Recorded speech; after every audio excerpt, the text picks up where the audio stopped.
अस्सलाम जी, क्या हाल चाल है, कैसे हैं आप लोग। इंशाल्लाह ठीक ठाक होंगे। अल्हम्दुलिल्लाह मैं भी ठीक हूँ।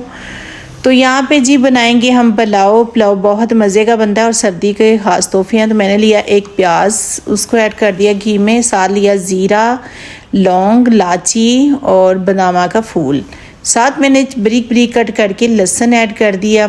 ठीक है, माशाल्लाह से ये सर्दी के तोहफे हैं, बहुत मज़ेदार पुलाव बनता है, सर्दी में बहुत अच्छा लगता है। तो यहाँ पे हो चुका है ब्राउन, लहसुन और प्याज हो चुका है ब्राउन माशाल्लाह से। तो हल्का सा पानी ऐड करके इसको करेंगे जी थोड़ा सा ब्राउन, लाइट ब्राउन हो जाएगा, साथ ही कलर निकाल लेते हैं। तो ऐड कर देंगे मसाले। मैंने 1 चम्मच रेड मिर्च, 1 चम्मच रेड चिली, 1 चम्मच नमक, हाफ चम्मच मैंने ज़ीरा पाउडर ले लिया है।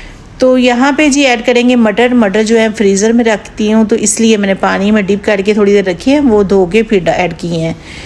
तो माशाल्लाह यहाँ पे हल्की सी 5 मिनट या 2-3 मिनट इसको बनाई करेंगे, फिर ऐड करेंगे आलू। इसकी थोड़ी सी बनाई हो चुकी है, ये देखिए कलर जो है ना वो चेंज हो चुका है। तो यहाँ पे ऐड कर दिए आलू की कटिंग बहुत अच्छी लगती है।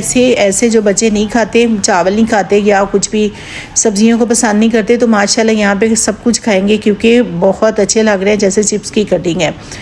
तो बनाइएगा ज़रूर, ट्राई ज़रूर कीजिएगा। माशाल्लाह यहाँ पे जाएगी ग्रीन चिली 5-6, इसका जायका जो है चावलों में बहुत अच्छा आएगा। तो साथ ही हमने डाल लिए ग्रीन चिली। तो रेसिपी पूरी देखें और बनाएं, फिर पता चलता है। हाफ़ देख के तो बनाने से कोई पता नहीं चलता, अगर जैसे बना रहे हैं वैसे बनाएंगे तो जायका वही आएगा, वही चीज़ होगी। तो यहाँ पे मैंने लिया 3 गिलास पानी और 6 गिलास पानी और 3 गिलास चावल। ठीक है, अगर आपके 2 गिलास चावल हैं तो आप 4 गिलास ऐड कर सकते हैं, अगर 3 है तो आपने 1 गिलास ज़्यादा ऐड करना है पानी में। ठीक है, यहाँ पे जाएगा जी ब्लैक पेपर जाएगा हाफ चम्मच। मैं ज़्यादा ऐड करती हूँ मसाले, क्योंकि हमें मसाले ज़्यादा पसंद है।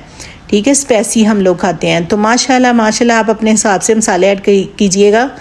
तो यहाँ पे जी चावल डाल के पानी उसका हो चुका है खुश्क, तो हम साथ लगा देंगे 10 मिनट के लिए दम पे लगाएंगे। हल्का सा पानी इसमें रहने देंगे, क्योंकि दम पे जब होगा तो नीचे चावल नहीं लगेंगे, चावल का टेस्ट भी दुगना हो जाएगा माशाल्लाह से। तो देखिए कितने अच्छे बने हैं, नहीं ज़्यादा मिर्चें लग रही, मसाले वगैरह कुछ भी नहीं, बहुत अच्छे बने हैं। तो माशाल्लाह यहाँ पे जी दम दे के इसको 10 मिनट के लिए छोड़ते हैं। तो यहाँ पे जी दम हो चुका है, तो इसको चेक करते हैं कैसे बने हैं। अगर वीडियो अच्छी लगी है तो सब्सक्राइब, लाइक, शेयर प्लीज़ कीजिएगा। इतनी मेहनत करती हैं तो आपको ये चाहिए कि फ़ीडबैक ज़रूर दीजिएगा। अगर आप मेरी पूरी रेसिपी देखेंगे तो आपको इंशाल्लाह पसंद आएगी। तो अपना ख्याल रखना, कल मिलते हैं नई वीडियो के साथ। अल्लाह हाफिज़।